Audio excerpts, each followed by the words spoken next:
అందరికీ నమస్కారం. నిన్న ఏదైతే నా బర్త్డే పార్టీ జరిగిందో ఒక చిన్న ఇంట్లో పార్టీ లాగా ఒక ఫ్యామిలీ ఫంక్షన్ లాగా జరుపుకోవాలన్న ఒక ఉద్దేశంతో ఆ రిసార్ట్లో మా అమ్మా నాన్నల కోరిక మేరకు మా అమ్మా నాన్నలతో కలిసి మా ఫ్యామిలీ మెంబర్స్తో కలిసి నేను జరుపుకోవడం జరిగింది. అక్కడ మా అమ్మా నాన్న ఫ్రెండ్స్, మా ఫ్యామిలీ ఫ్రెండ్స్, మా టీమ్ మెంబర్స్ మాత్రమే ఉండడం జరిగింది. అండ్ అట్లనే లిక్కర్ ఉండడం జరిగింది, సౌండ్ సిస్టమ్ ఉండడం జరిగింది. సో సౌండ్ సిస్టమ్కి లిక్కర్కి పర్మిషన్ తీసుకోవాలని చెప్పి నాకు అస్సలు అవగాహన లేదు, ఐడియా కూడా లేదు. అది అనుకోకుండా సడన్గా ప్లాన్ చేసుకొని వెళ్ళిపోవడం జరిగింది అక్కడ. సో అందుకు నాకు అవగాహన లేదు, లేకుంటే నేను డెఫినెట్లీ నేను తీసుకునేదాన్ని. నాకు అసలు గైడెన్సీయే లేదు. ఎవరైనా గైడ్ చేసినా కూడా నేను పర్మిషన్ తీసుకునేదాన్ని, లేకపోతే నేను ఎందుకు ఇలా తెలిసి చెయ్యను కదా.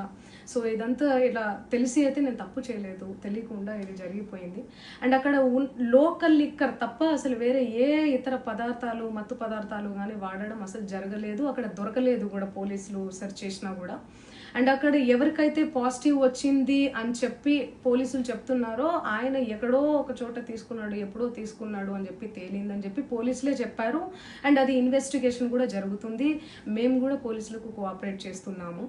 అండ్ నేను ఎందుకు ఇలా చేస్తాను, అసలు నాకు తెలిసి ఎందుకు చేస్తాను, మా అమ్మా నాన్నలతో దట్టు మా అమ్మా నాన్నలు పెట్టుకొని ఇలాంటివి నేను ఎంకరేజ్ చేస్తానా, ఇలాంటివి చెప్పండి. అండ్ ఒక రోల్ మోడల్గా, ఒక ఇన్స్పిరేషనల్గా ఉండాలని అనుకుంటాను, కానీ నేను ఇలా ఎందుకు నేను చేస్తాను. సో ప్లీజ్ దయచేసి మీడియా మిత్రులకు నా విన్నపం ఏంటంటే, ఆధారాలు లేని అభియోగాలు నా మీద అస్సలు మోపద్దు ప్లీజ్.